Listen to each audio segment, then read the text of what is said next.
Okay. Nobody panic. Nobody panic. Everything is under control. We totally have this in the bag. Oh boy, okay. Okay, here we go. Here we go. Ready? Rolling for curiosity.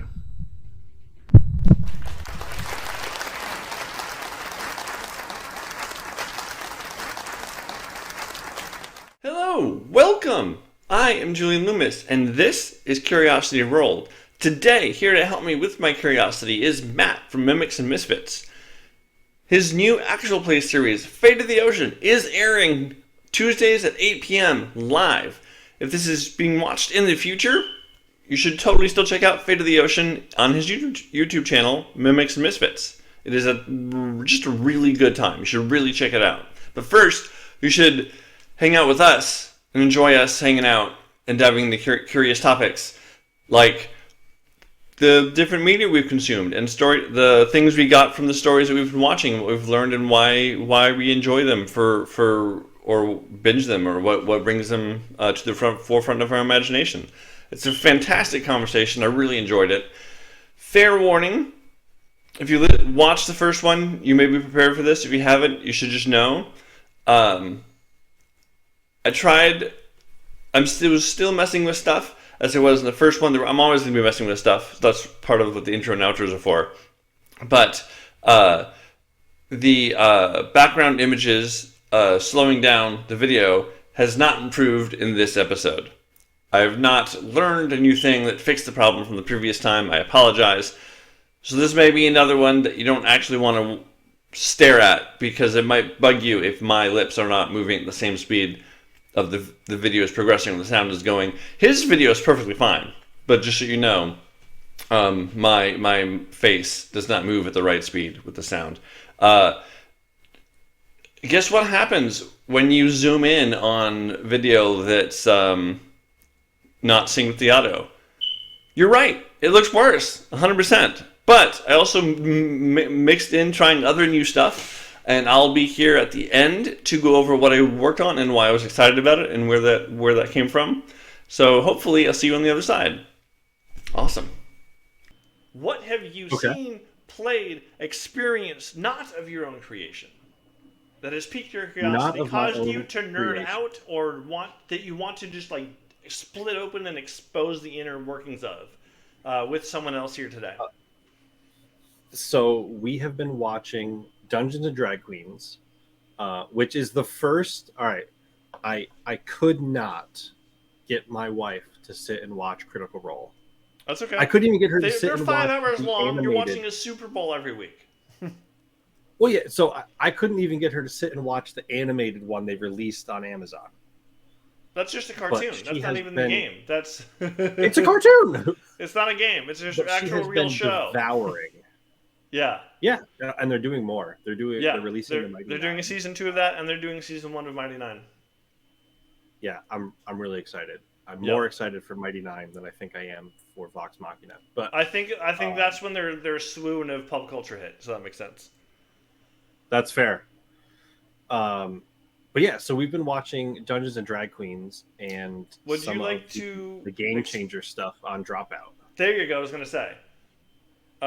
For those who don't know, I think in my last episode I talked about the only subscription platform that I pay money for, which right now is Peacock, because it's $5, has a WWE network, and somehow has. I don't know if the shows are good or if because I have no expectations, I allow them to enter my brain with more fun, so I'm less critical of them.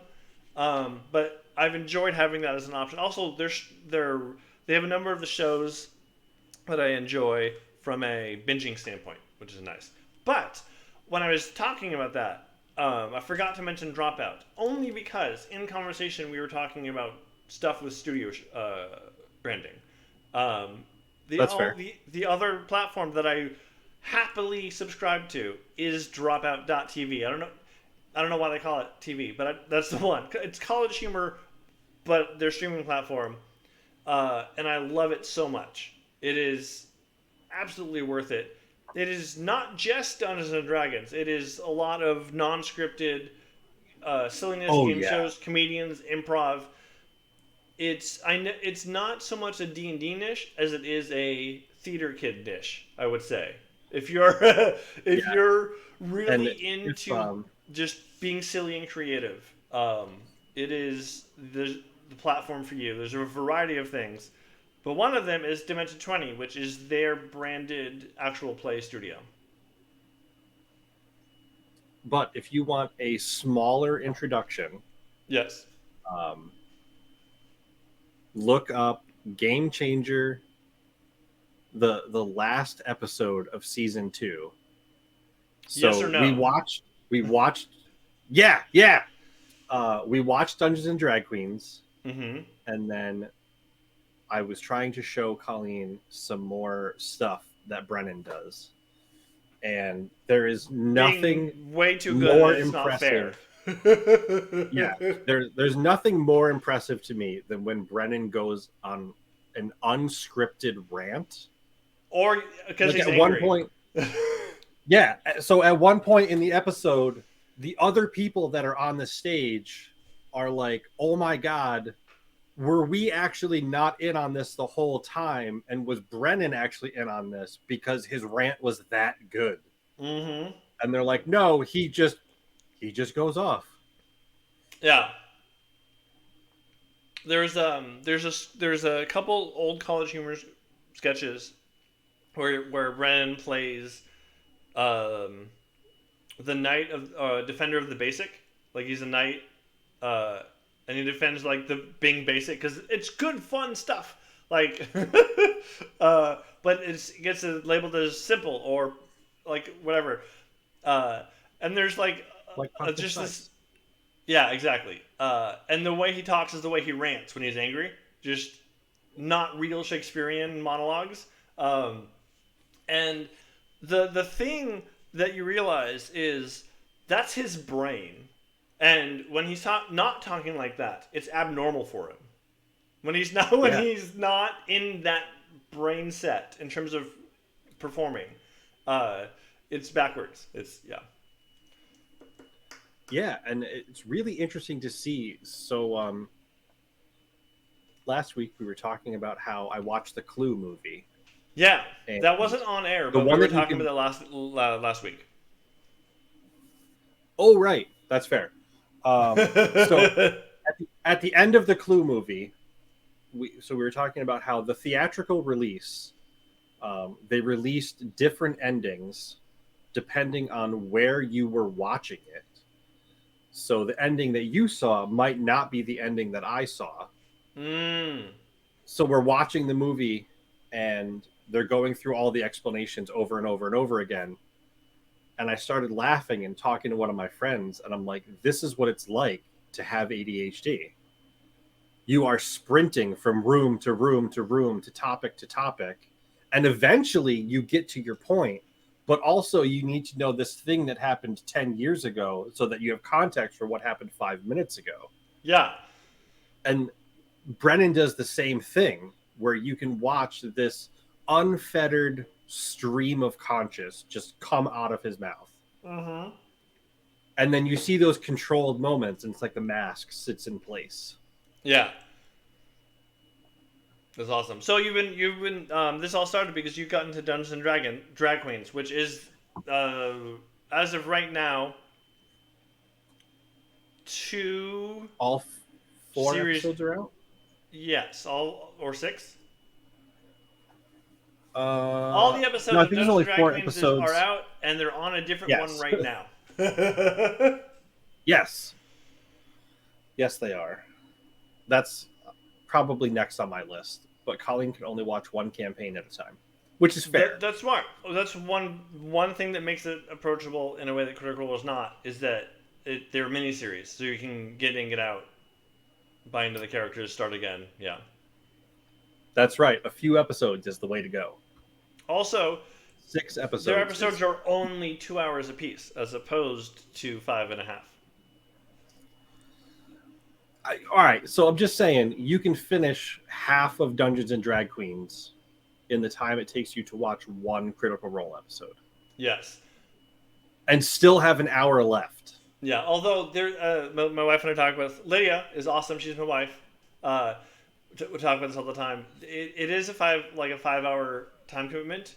But if you're watching it on demand, you can skip through the ads if you want and the mid roll, which takes Oh off yeah, all their 45 minutes. Although don't, because the ads are also bits, so it's fun. yeah, they do a really good job with that. Yeah. But yeah, so we started watching Dungeons and Drag Queens, and I will say, so one of my favorite Dungeons and Drag Queens related, but not on air content. Brennan was talking about how he decided what to wear. So he was talking with the queens about how they were dressing up, and how they would like for him to be presented, if he should dress just plain clothes, if he should get done up in drag. And they told him that he should do his version of drag. Ooh, I Like like that. that. The question was, what is your version of drag? And he's like, I would dress up as a tabletop character. So he has really nicely done like the sculpted ears with earrings. He's got his makeup on. He's got a wonderful jerkin. It's really a great outfit, and such a nice concept too, because a lot of the I guess, not to get too political for a second, a lot of the political landscape is shit about drag right now. And when you think about And it, other really, versions of openly showing alternative I say preferences or lifestyles. yeah, I don't mean that they are alternative. I mean that that's how they're viewed in unfortunate society. that is how they are presented, Yeah. unfortunately. So it's really interesting to think about it, like what is your version of doing drag? Like, what is your best or ideal representation of yourself to the public world? If you could dress up and present any way, what would you do? Yeah. Like t-shirt and shorts all day. I'm very warm. I will sweat sitting at my dining room table. I like it. My favorite story trope, which is the one I lean on for my own storytelling, is a ordinary individual thrust into extraordinary circumstances. And the image I pull from most of the time is Arthur Dent in his bathrobe from Hitchhiker's Guide to the Galaxy. That is. Uh, so I guess if I'm full being as much as myself in a world as possible, it would be strutting around in a bathrobe with fancy slippers, with my hair done and That's my nails fair. did, and ready to go. All right. So My if you were gonna weapon would be play, a rolled up newspaper that I was gonna go sit down and read. so if you were going to play a character, how do you feel about being a human in tabletop games? I think the idea of being a human, if you're looking more, I'm going to use Dungeons and Dragons as the basic example because more people relate to that. But if you're looking at it from That's fair. basically a high fantasy setting, I think humans represent the jack of all trades. They represent the ability Okay. to learn and scope and be curious. And because of that, are allies with everyone and enemies to everyone. And I feel That's fair. you built the other with. Initially, there is absolutely unfortunate stereotyping and racial undertones of other classes, or race, or types within the games. But I think from within, or from looking out from that scope, as humans kind of being almost like the center of a spoke that connects many varied wheels, like spokes of a wheel. Uh, the other styles of creatures that are also human and conscious and are forced to believe in gods because they walk among you. I think they represent more specified spokes on that wheel. I can see that. So Yeah, and I generally go with I don't normally go with a human unless I'm playing with people I've never played. Like if it's a brand new people and I don't know how I'm going to read the room, I'll go with a human so I can adapt to the situation. Uh, but if I yeah, you got to have one thing that's familiar in the circumstance. Yeah, but if it's a bunch of people or if it's people I've played with, or at least one person I've played with, or I know that uh, I tend to build the personality around every little bit of the character. So like I had my first ever character was a gnome named Sir Fancy Pants a Lot, uh, who who I designed to look. Have you ever read the Asterix comics? Asterix and Obelix. No. Okay, well now we get to nerd out about something I'm curious about. Okay. Uh, I highly recommend them. Asterix and Obelix are the France Mickey Mouse. Um, they are French, I believe they're from France. My dad's gonna be so mad at me. Um, and they are Gauls. They Oh, are they're barbarians, and they battle the Roman centurions all the time. There's a druid with magic potion. It's satire slash comics slash wonderful storytelling. Um, but Asterix is a human who's very short and has like from the druid has a magic potion that makes him super super strong like everyone else in the village. But he also has like a big cartoony nose, a little yellow mustache, and a winged helmet that moves like animal ears to express his emotions. yeah, Um, he actually looks very familiar. that's Not that because I'm he's Googling him France's right Mickey now Mouse. or He's anything. everywhere. We just don't realize it because we're American, not That's French. fair.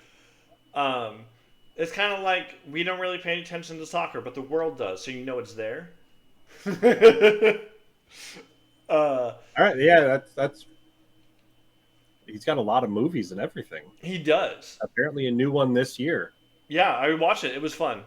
Uh, it's super campy. I um, mean, I'm all about campy. I would recommend grabbing a book or two to read. They're pretty simple reads. But so I built my first character aesthetically off of Asterix from Asterix and Obelix. It gave me something to grab towards, a personality to like a grouchy adventurer. Uh, Sir Fancy Pants a Lot was also someone who was past middle age for a gnome, but was kicked out of the house by his parents for not having a job, and like told to do something with his life. And he everything he learned from reading books and fiction. And so he thought, I can be an adventurer. He has no idea how to do anything. So he just wandered into invention with bravado and accidentally had success. And that was my first character ever. But I built him as something very specific. I made him a gnome, even though Asterix is a human, because it fit the archetype of being smaller than everyone. Uh, Yeah. while adding, but he was smaller than everyone, but also like maxing out his strength. Like that was kind of the idea. But if yeah, I don't know if that answers your question. But that's how I view my view on humans within. What about you? What's your Um, I really like humans as a versatile and adaptable race.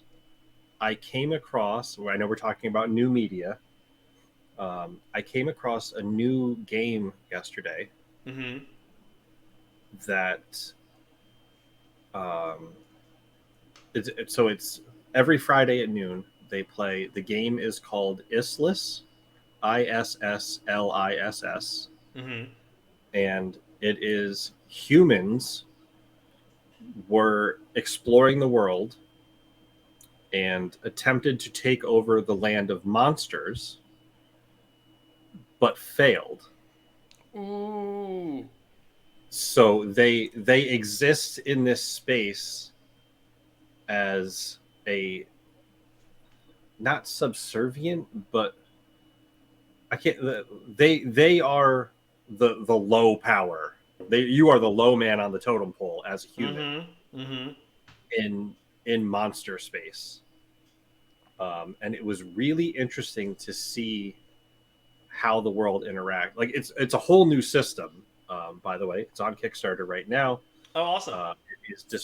It is a grimdark biopunk role playing game.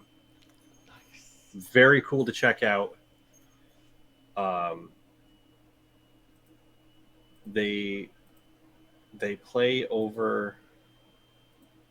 Crap! It was Faded Dice or something. I'll find it later. But, okay.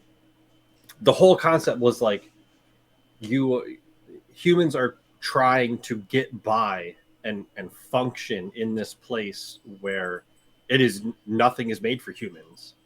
Like everything is monstrous and monster sized. And Candace from Fate of the Ocean is in the game, and it's amazing watching all of the playing back and forth.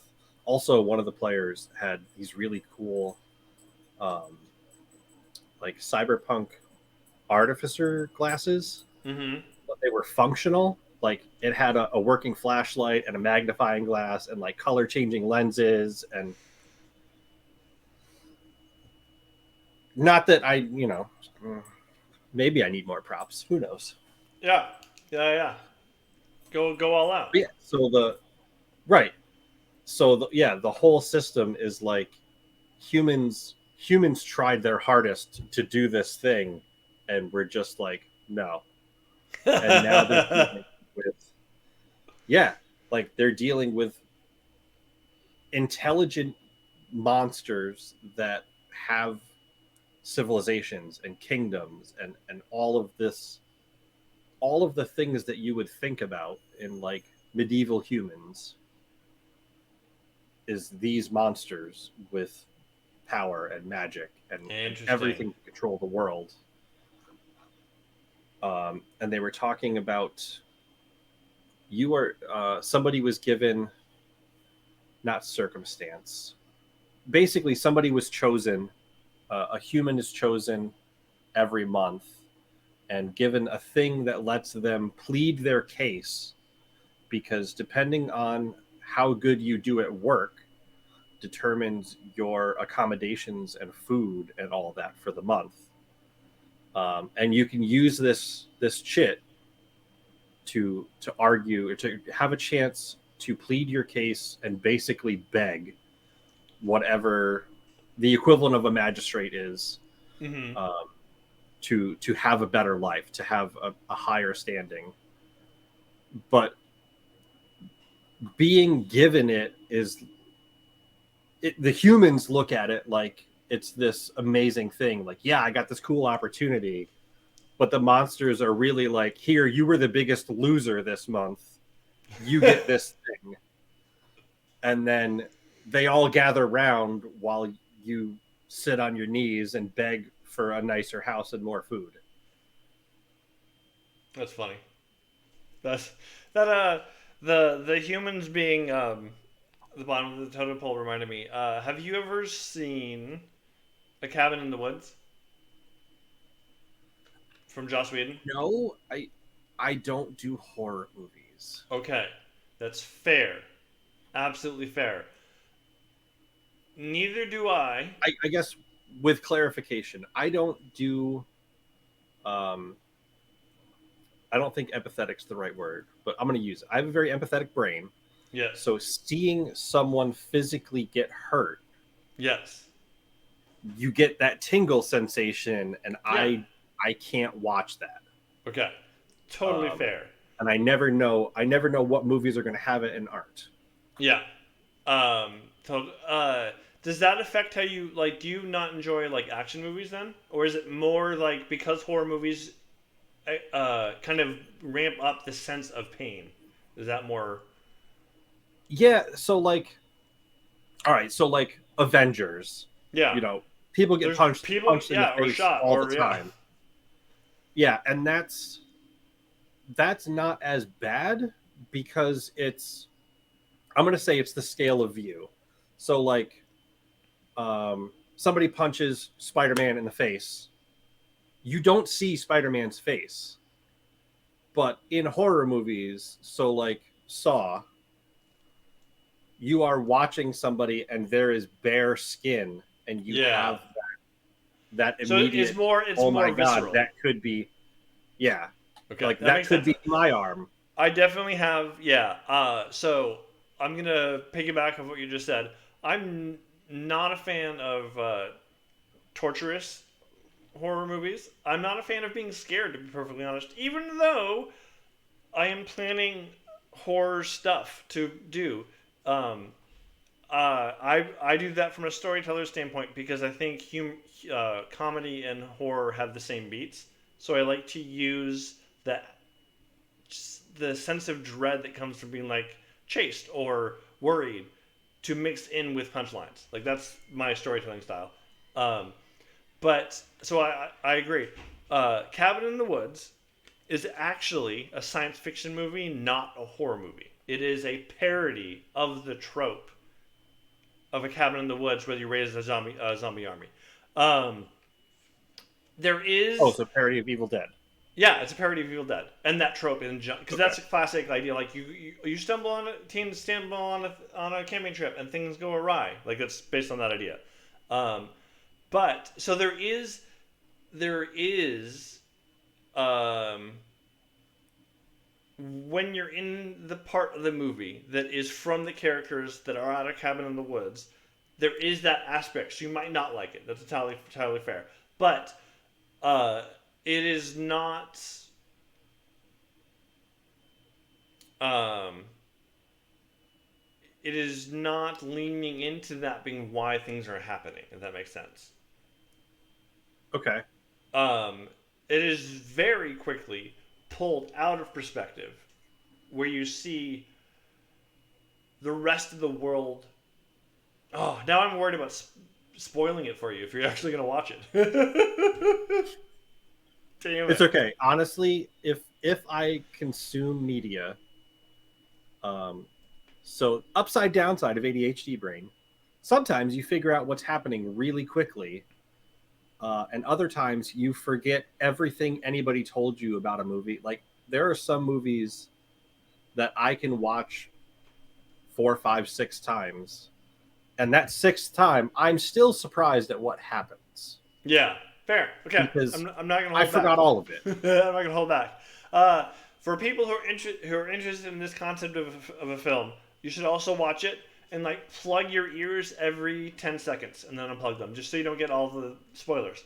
Um, so like every 10 seconds, go like this, and then like that, and then you'll Okay. yeah, not you, the audience members. Not damn it. I'm gonna hold my headphones close. Yeah. Okay, so basically, the initial premise is built on uh, 4 or 5 older than teens, played by people in their 30s, of course, uh, or have arranged to go on a summer camping trip before they go their separate ways for other stuff. And they go on the camping trip Okay. at a cabin, and the cabin happens to have some sort of cursed object that they accidentally activate, and things go awry, and no one's supposed to live. That's the plot of A of the characters that you're initially following. Plot B happens simultaneously away from those characters. Almost last week we were talking about like perceiving different dimensions, almost as if this is another dimension looking down on this dimension. Uh, and Okay. in this dimension, it is corporate divine intervention. It All right. is. So I'm gonna. I want to pause because what you said tied into a weird thought I just had. Go for it. Tangent. So we're talking about dimensions. Yeah. Do you think? So we're in a world where We exist in the fourth dimension, and we perceive. We talked about this last week. We exist in the fourth dimension. We right, perceive three through one dimension. right, and deities in our world, however, wow, You that's actually believe. pretty cool. It cuts out my yeah, whatever you believe. Um, you nobody's seen one.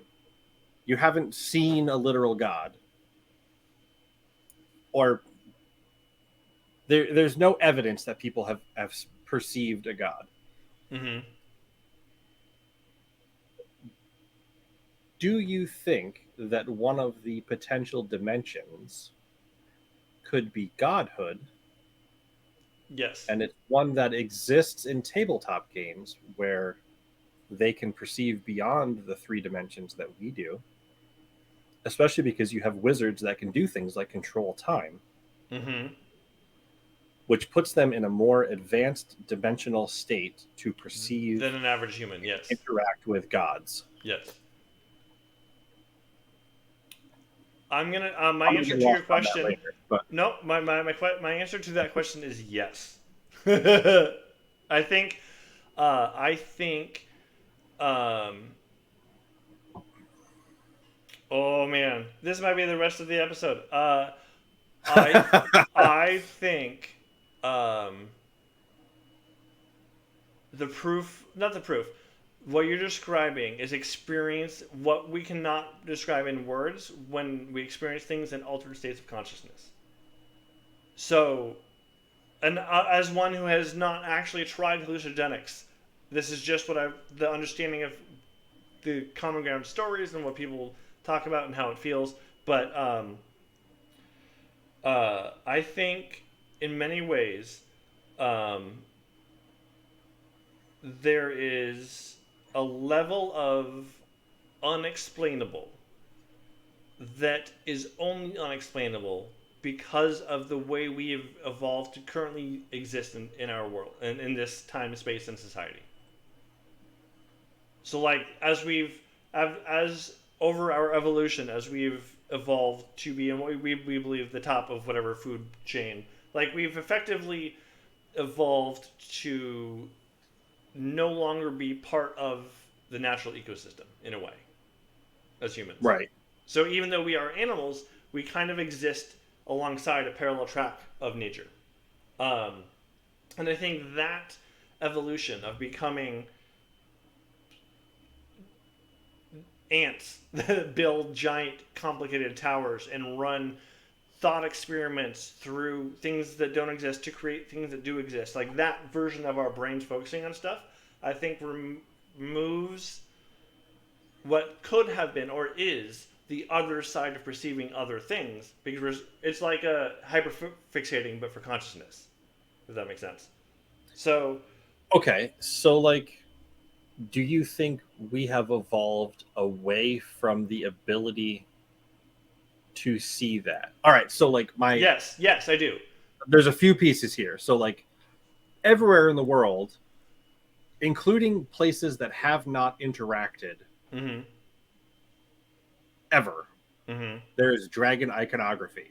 Yes, I do believe And dragons existed.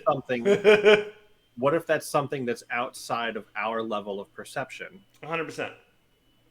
In the same way that we could have at one point perceived gods Yes. based on the level of detail and description and uh, similarities between them perceived around the world, Yes. and the idea of the afterlife. And I started thinking about this because I read a story Mm-hmm. about it's 2023. We're in the darkest timeline, and people are doing dumb shit in the world. That Yes. back in back in July, they found archaeologists found and messed with a labyrinth under a Catholic church Mm-hmm. that at the center of it is a very large pit that descends into earth.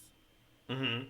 And all of the depictions and writings throughout the labyrinth indicate that this pit is one of the entryways into the underworld. Right. And archaeologists are just like, hell yeah, let's go poke around in there. Yeah. Like, So There they're are opening a things there that hellgate, we is what you're can't saying. see anymore. Yeah, pretty much. Yeah. So if at one time we had the ability to see those things, and either it was so terrifying that we evolved away from the ability to perceive things, that although we could see them, we couldn't understand them. They had no meaningful impact on how we interacted with the world, so it wasn't a useful trait anymore. That now we're just being like, look at all this stuff those past people did. Let's mess it up. Yeah. I think I'm gonna say yes. I don't feel like it was a yes or no question, but I'm saying yes. I uh there's no way to know if there was the actual like the physical ability to interact, like touch in a 3D world. But um for example, like the dragon icon, dragon icon, the depiction of dragons, Yep. uh, or the almost but not human interpretation of multiple gods existing in a world that humans could reach, like in Mount Olympus, or like the Norse gods, the Greek gods, Roman gods. There's Hindu gods. There's a level of and in all of the mythology, there's always like a way in which those gods tinker with humanity, or like walk around, or and they're But also a always way that humanity can reach them. exactly, but they don't So realize like it. so like Greek gods, they're on Mount Olympus, and you may stumble there inadvertently or by doing heroic deeds and end up on the path to that. Exactly. I think some version of that is tied to a part of existence that our ancestors forgot. That, like, when you do you know what ayahuasca is? It sounds familiar, but I can't recall it. Okay. Ayahuasca is a liquid hallucinogen that is used ceremoniously originally in Southern America, I believe. And it is a mix of, I believe, a vine and a flower or something that is like dried and mixed to it to make a tea. Um, and It is the substance that is the hallucinogen, I believe, is called DMT, and now we sound like a Joe Rogan episode. But but Don't do drugs, kids. there you go. Normally, areas in which DMT is present is in a smokable form. It is when a lot of the time through history, there's you can pinpoint like this prophet hallucinating a vision and then telling people, and during their hallucinating, there was a plant near them that was on fire that was rich in DMT that like got into the system while they're hallucinating. Um, uh, but so it's that, but in liquid form in a tea, and one of the ingredients is the DMT rich nutrient, and the other is a beta blocker because in liquid form DMT is not psychoactive. Interesting. And the way the humans were taught to make this beverage is that the vine told them to do it before they had the drink. That is the oral history of how they learned to make ayahuasca. The vines told me if I mix this together, this is what will happen. And I don't think that's a lie. I think it's a misinterpretation of a millennia, hundreds of millennia of oral tradition being passed down, in which there's a version of our brain that knows there's a number zero, understands how to multiply, divide, run their version of physics that match what we know now with a different communication system. Which is why we lose the number zero. We lose how to build architecture in the same way. We reinvent ways of building buildings that don't match the way we used to build buildings, but we can still build buildings. Oh, Yeah, like oh shit, what was it? Roman cement? Mm-hmm. Like the process of making cement like Romans did Yeah. is so much stronger and less impactful on the environment, but it's more strenuous and costly. Right. But that's why Roman buildings last so long, and many of our buildings under current construction with those construction styles tend to fall apart more. Right. That kind of stuff. That's what I'm saying. I think so. I think, um, yeah, that's what I think. There is and it's not saying one is better than the other. It's not. It's not. I'm not saying like this is definitive and the way life is. Because it's important. This is also like when people are like, "Is life a simulation?" Listen, it's fun to think about, but it doesn't change the fact that you still have to go to work, do your job, pay your bills. Like that, it doesn't change things if you believe one thing is true or not. Your day to day It does existence, explain some things, though. it does. See, what But happens is if I'm a sim yeah, and I get up to go do something and forget what it is, somebody canceled that action. or there was an error in the data. Yeah, 100%. Yeah, oops, But the game crashed.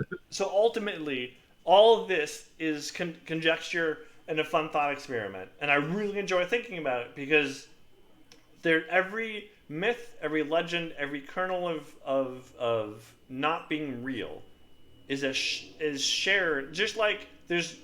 Uh, just like movies copy each other or books copy each other, or like there's a level of, even though there's an infinite possibility in the world, humans seem to think of the same things. And I think all those Right. things are tied to a kernel of truth that we have misinterpreted. There's always that missing piece. Or, yeah. I like that. So, all of that, Cabin in the Woods. uh, so, Okay.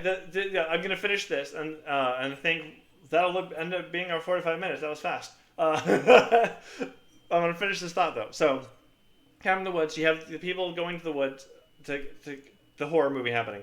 But you pull back and you have corporate divinity. That is, your bored office workers that are like in charge of messing with humanity. That are like, here's the things that take place, but they're in just a regular cubicle, like they were. I may have seen this. Yeah, and they basically have created this system of spoiler alert if you haven't seen the movie, cover yours, that basically allows fifth or sixth dimensional sacrifice of humans to the gods to placate the world not ending without the humans knowing. Uh, and so they take the horror typecasts are what are required for the ritual to take place, and uh, the because you have the office workers who are just, they're so bored, they have an office pool like March Madness for like, what monsters are they going to release, who's gonna die first, which person's gonna, like, it just, they're so abstractly bored and just doing a job.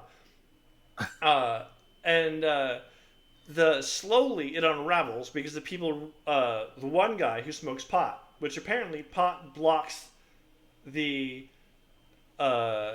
whatever What? thing they drugged all the people with. So he's actually the one person when they're like, we should split up, that he's like, no, we shouldn't, or we should run upstairs, it's safe. That's a really bad idea, and they get mad at him for blocking out the truth.